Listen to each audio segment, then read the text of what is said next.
Welcome back to the Primitive Camping and Bushcraft Podcast. My name is Chris Speir, and I'm going to be your guide to enjoying the great outdoors. Well, I hope everybody had a wonderful Merry Christmas and a happy New Year. And we got a winter storm or something like that coming in tomorrow, so it's going to be like snowed in for a couple of days in South Mississippi. They're calling for records of snow that has never happened in South Mississippi. So for those of you wanting to know what that record is, I'll let you know tomorrow, but they're anticipating anywhere between 8 and 10 inches of snow in South Mississippi. That's silly. That ain't ever happened before, not in my lifetime. So, but anyway, we left off last time with water. We did the straw, we did the commercial filters, straw filters, we did all them other types of commercial filters that you can take with you, the squeeze filters, stuff like that. So now we're going to move on into page 140, where we're going to be discussing fire. So if you're following along in the book, Primitive Camping and Bushcraft by yours truly, we're doing a step-by-step still. This is season 2, but we're still doing a step-by-step of the actual book itself. If you notice here on the desk, if you're not watching the video, I have my own Primitive Camping Blend coffee right here, and just showing you guys what the K-cups, the pods here look like. And then you can get this right here in 6, 12, 2, and 5 pound bags, and you can get it on a recurring basis and ship straight to your house every month. And so that's good stuff. I've had hundreds of good reviews about this stuff, and I am in the top 3 of coffee sales. So if you don't mind, go ahead and push that and just make it. I don't make a lot off of it, believe it or not, but it is something that helps further the channel, and it helps further the Speir Outdoors brand. So, but anyway, we're going to get right into what a fire is, and I'm going to read straight out of the book for this, okay? It says, a good fire is often called the television of the woods. Beyond providing you entertainment and relaxation, a fire can also cook your food, boil your water, or even save your life. I have spent many hours in the woods coming up with new camping hacks while simply sitting and watching a fire with utter amazement. And that in itself is a lot right there that we can just take and unpack. The television of the woods, I don't know why it's so mesmerizing when you get out into the woods and you're on a camping trip and you're just sitting out there chilling. You got everything set up in your campsite, and you're just having a good time and enjoying your life, and you're just staring off into the fire. You could stare off into a fire and not say anything for hours and hours. And I don't understand what the mesmerization of it is. Is that even a word? Mesmerization? Mesmerization. But a fire is something that is just like, it's important. It's extremely important. It does so many things for us. Psychologically, it's there for us. It entertains us. It helps us pass the time. It cooks our food. It boils our water. It provides warmth. It provides light. So, a fire is such an amazing thing that we often take for granted when we get out into the woods, because when you get out there, and I've been camping here in South Mississippi, and for granted, it doesn't get as cold in South Mississippi as it does everywhere else, but still winter's winter here. We got a lot of humidity, and so it makes it feel colder than it really is. The wind chill down here is oftentimes between the teens and the 20s, in dead of winter. But a fire is psychologically something that will boost your morale no matter what. If you could block the wind from blowing you directly in your face, and you can set a fire up with a reflector, you can put like a little reflector wall out there if you wish, or you can, set up a shelter to where it directs heat back to you, reflects heat back to you, back onto you. Then you're not going to have a problem, and you're going to psychologically be comfortable. I don't know how to describe that, but you will psychologically be comfortable. And, it's pretty cool because, you get out there in the woods, and you get your firewood ready and you pile it all up, or you start your fire. You do your little set yourself shelter up, or your little tent, or your whatever it is you're going to be sleeping in. And, and then you sit back to enjoy the rest of the time. And the fire is going to be one of the, like I said a while ago, a huge psychological aspect to your staying out there.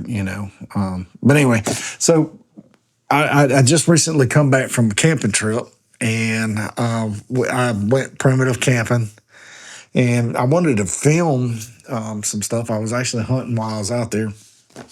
And I get out into the woods and set up my campsite, and I got there late in the afternoon. And y'all probably seen the video. It was a two-part video, camping on the Pearl River, alone camping on the Pearl River. And I was out there, just me and the dog, and then my nephew and I went out there the next week hunting, and the same spot, same everything. And I get out there and I'm cooking, some breakfast. I'm warming some coffee up, some of the Primitive Camping blend coffee. And I look over and I see this buck. He was walking towards the camp. And I was like, you got to be kidding me. He wasn't even 30, 40 yards away from the camp, walking straight to me. And then it stops and it looks at me and it's like, huh.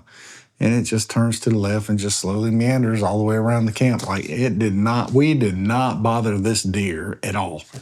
And so I've been back out there to try to find him again for many, many trips, and have not.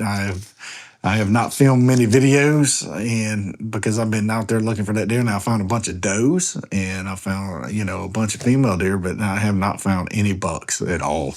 But anyway, I'm sitting there camping. I got my fire going. I'm cooking my breakfast, and I see the deer, but there's something about the fire, the smell of the fire, the way the fire cooks, all night long. My little nephew, he is just fresh out of the Army. He was infantry, and I showed up with a light load, but I have all my camping gear in one bag, and then I got all my video gear in another bag. So whenever I'm filming my YouTube videos and stuff, I got all the batteries and, the stuff to recharge the batteries, because you go through batteries quick when you're out there filming. Go through SD cards and stuff like that. So I got all this equipment, all the lights and all that stuff just for filming. And I look over at him and I see what he brought. And he just brought a little bitty tactical style backpack with a sleeping bag, a sleeping pad, and a change of clothes and an MRE. And that's it. Nothing else. I was like, golly, what is that like? You want to talk about ultralight? That dude, he probably had it down to 5 pounds. Had his entire pack down to 5 pounds. And, that wasn't included his gun and ammo and all that stuff. But, you could tell he was just used to being in the Army and not having anything when he goes out into the field for weeks at a time. And whenever he was over in Syria and stuff like that. So, but, fire is one of those things that if you're not prepared for the situation and you don't understand the components of the fire, it's not going to work for you. What I'm talking about is that starting a fire can be a challenge. It can actually be frustrating, especially if you're doing it primitively. It's nothing to have a big lighter. And let's cut to the chase. A big lighter is ultimately the way to start it. A big lighter is the way to start your fire. It is the best way to have a fire with you. It is the most economical and feasible way to start a fire. I'm all about knowing how to do it with a ferro rod or bow drill or flint and steel and all that stuff. But at the end of the day, forget all that garbage. Let's just go with a big lighter. Big lighters are the number one best way to start a fire. So fire is defined as the phenomenon of combustion, and it gives off heat and light from a flame. So what does this mean? Think of a fire as a triangle, all right? And we've gone through this a couple times already, but on top you have heat. And then on the bottom corners, you have, up here, you have heat, and then you have oxygen, and on this side, you have fuel, right? When all three of these start working together, think of the recycling symbol, and I don't know how many times I've referenced this because the recycling symbol is a lot when it comes to camping and bushcraft and the great outdoors. The recycle is just like do this, do this, do this, and it keeps going back.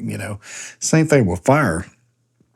When you got all three of these components and they're all combined and everything's working the way it's supposed to be, you have a fire. And, oxygen is necessary for the fuel to burn. And,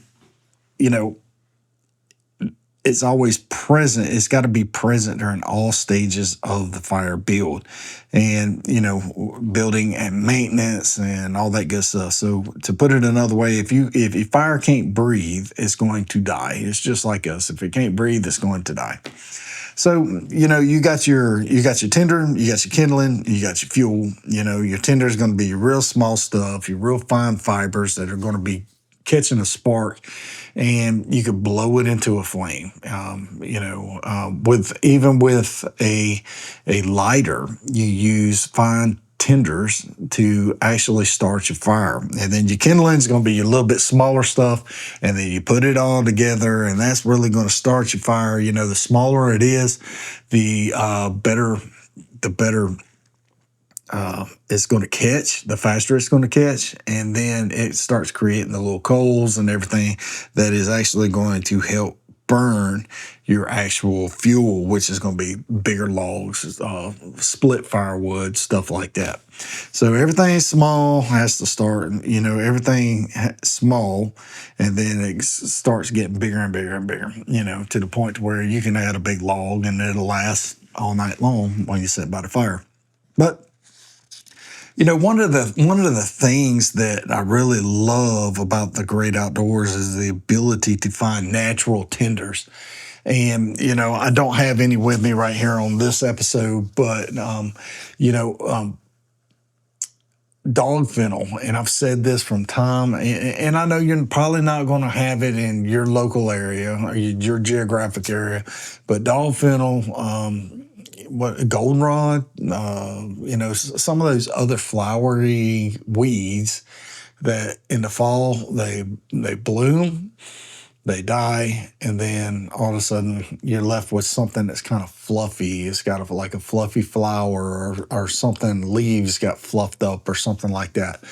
Kind of like if you was to pull apart a cattail, it's going to have some kind of fluffiness to it. And when you ignite the dog fennel, it's not like it is a flash tinder, it is more like I guaranteed it's going to light tinder, but it's not really a flash tinder. It's not, but a spark will make it light pretty quick, kindling is an elementary part of the fire. And kindling is, one of the things that you have to have in order to make it bigger, make your fire bigger, stuff like that. Now, you could do feather sticks. You've probably seen videos on that. Let me read this to you. If you're dealing with wet logs or sticks, you can still have dry kindling by making a feather stick. Now, number one, what you're going to do is you're going to find a log roughly 2 to 3 inches in diameter, and you're going to split it in quarters to create a pie-shaped wedge or a pie-shaped stick.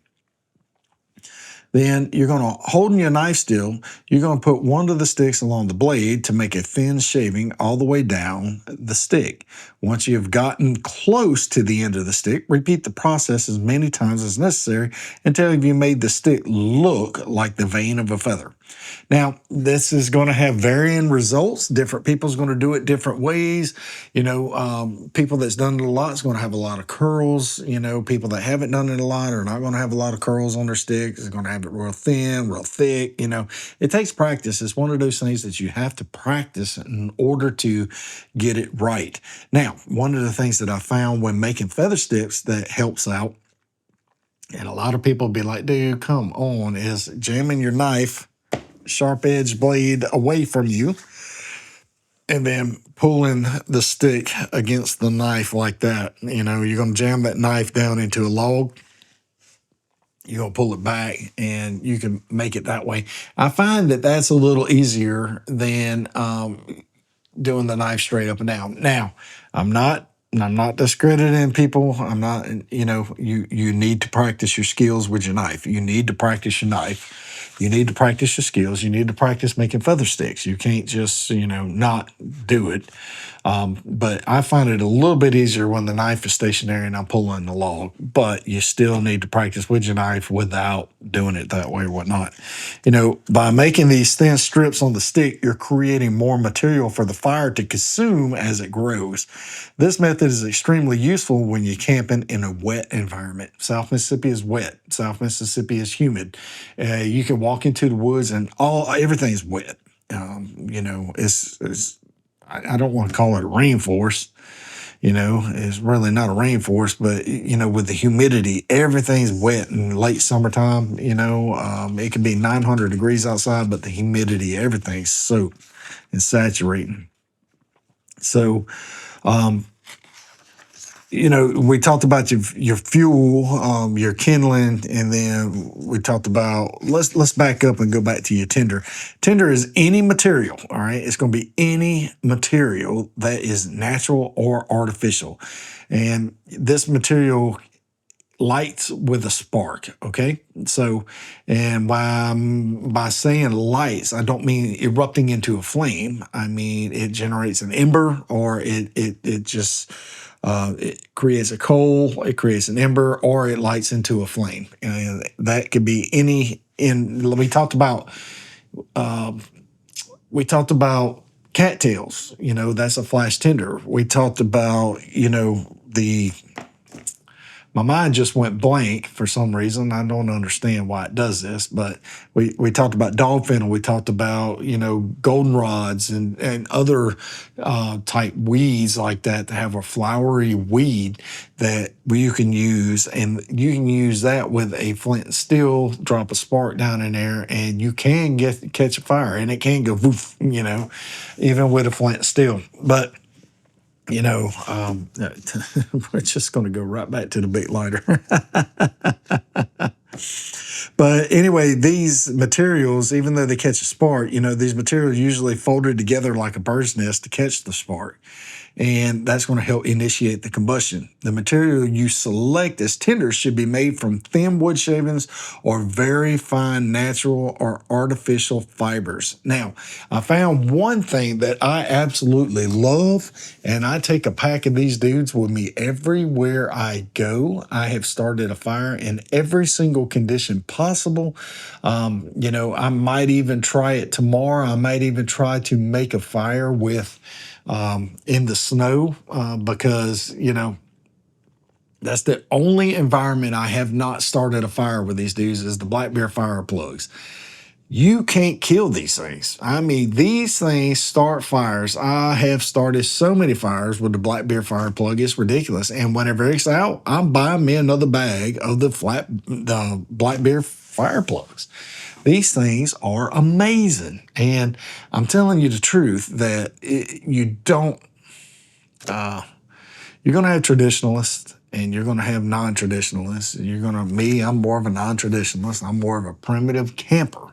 I am not your 100% bushcraft guy. Primitive camping and bushcraft go hand in hand. Yes, they do. I spent an entire book explaining that. But there's some qualities of bushcraft in primitive camping. There's some qualities of primitive camping in bushcraft, but they're not exactly the same. Neither is bushcraft and survival. Those are not the same. But there's going to be some bushcrafters out there that look down on what I'm saying and how I'm doing it, and that's okay. There's no right way or wrong way to do this.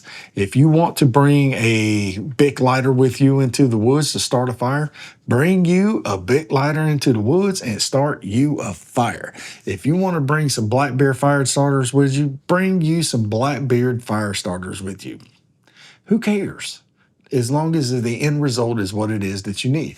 Now, if you want to practice your skills with a bamboo fire saw because you found a stand of bamboo on your way to the woods and you cut you a section of bamboo this long, like I've done before. I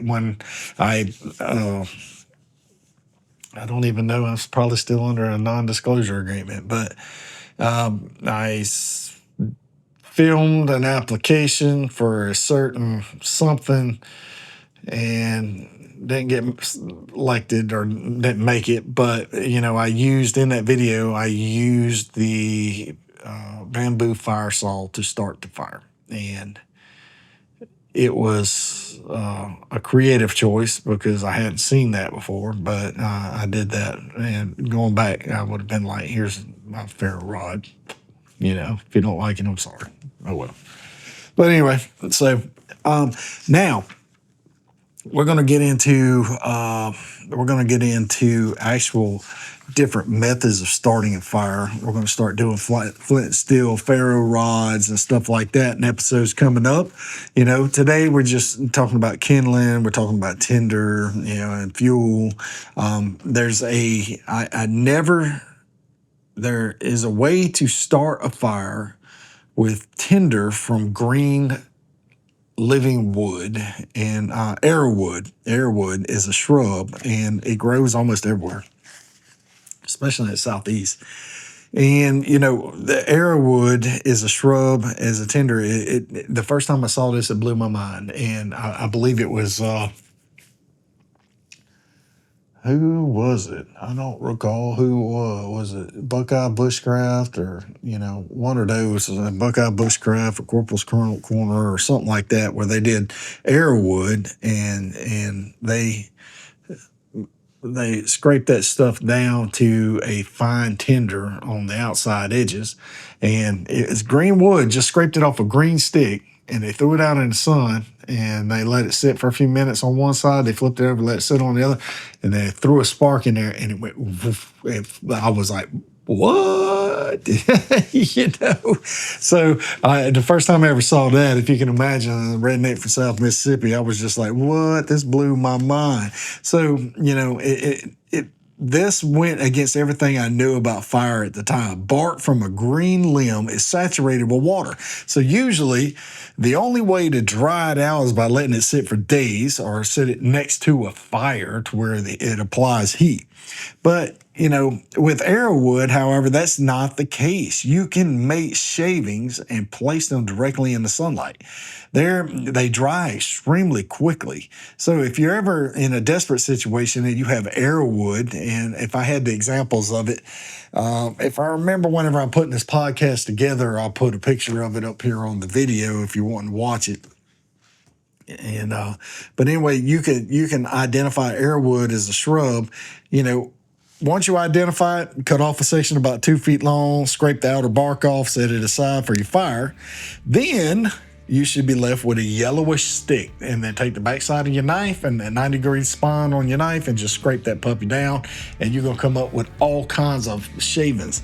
Now, you're going to get a lot of shavings off of this stick. You're going to get a lot of shavings. Set them to the side. And then once you get it set to the side, in the sunlight, you just let it sit and then flip it over and let it sit. And then a few minutes later, you can just go ahead and throw a spark to it with a ferro rod or with your big lighter or whatever you want. And I'm telling you right now, it will, 20 minutes drying time, you got yourself some dry tinder. That's amazing, especially to be all natural. But anyway, so that's it. If you don't mind, swing by Amazon. They're still on sale, $14.40. Pick up a copy of the Primitive Camping and Bushcraft book. And go ahead and use the description in the video or this podcast and swing by and pick you up some of that Primitive Camping blend coffee. It's real good. It's how bushcraft tastes. So, hey, I hope you enjoyed this video or this podcast, and I'll see you next time. God bless you.